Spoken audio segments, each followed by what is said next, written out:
Get ready for the next battle.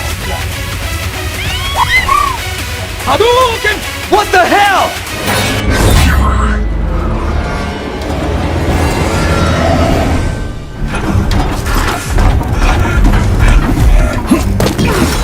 Nothing like a good old boss battle from Demon Souls, am I right? Whether it's Demon Souls, Dark Souls, Bloodborne, Elden Ring, you name it. This genre of games that Dark Souls created is one of my favorites next to survival horror and JRPGs, which is very ironic considering I have a horrible temper when it comes to anything that requires patience. My love for this franchise started actually with Bloodborne, which is a lot of people's favorite Souls-like game.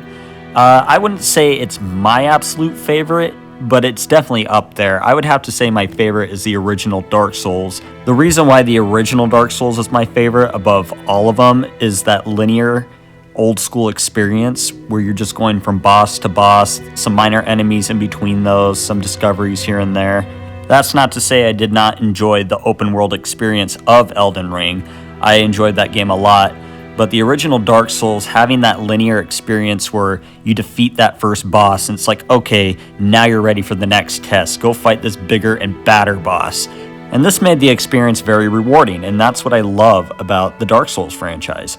Is, yeah, it's hard, it's brutal, you're going to be crying, you're going to be screaming, you're going to be dying 2 million times. But, that sweet satisfaction when you slay that boss, and not only slay that boss, but you get heavily rewarded for it, nothing beats it. It's the biggest dopamine rush I've ever experienced in a video game. Another thing I really like about this series is the way they let you customize your experience.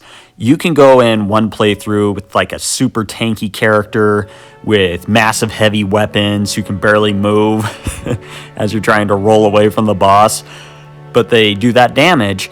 And then your next playthrough, you could have a lighter character who, yeah, maybe doesn't do as much damage, but you have more stamina to run around the boss and get more jabs in and more damage in that way. The technical aspect of these games is very appealing to me as well.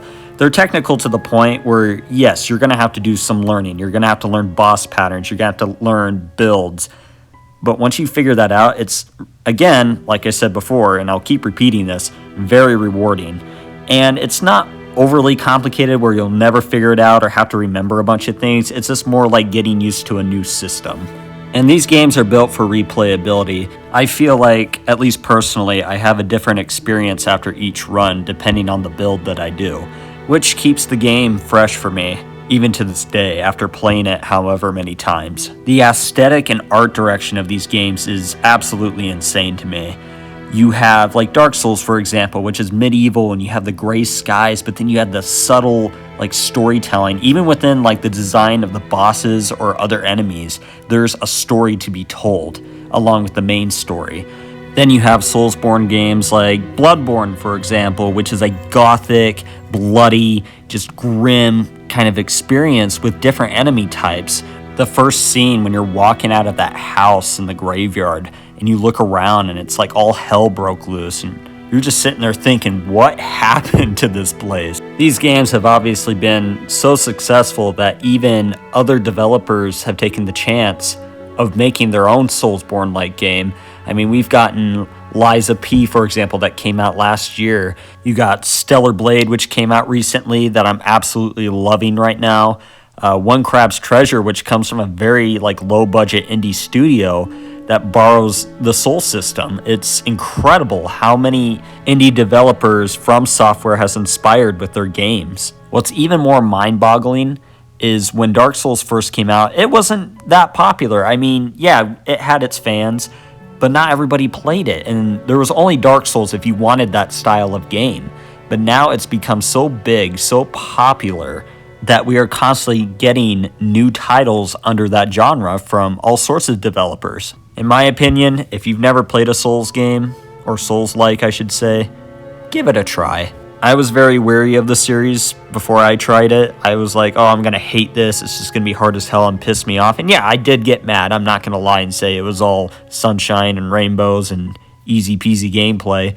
Then again, it allowed me to understand the appeal to these games, and now it's one of my favorite genres of all time. which is my hope for people just getting into this genre, is that they find something they enjoy as well.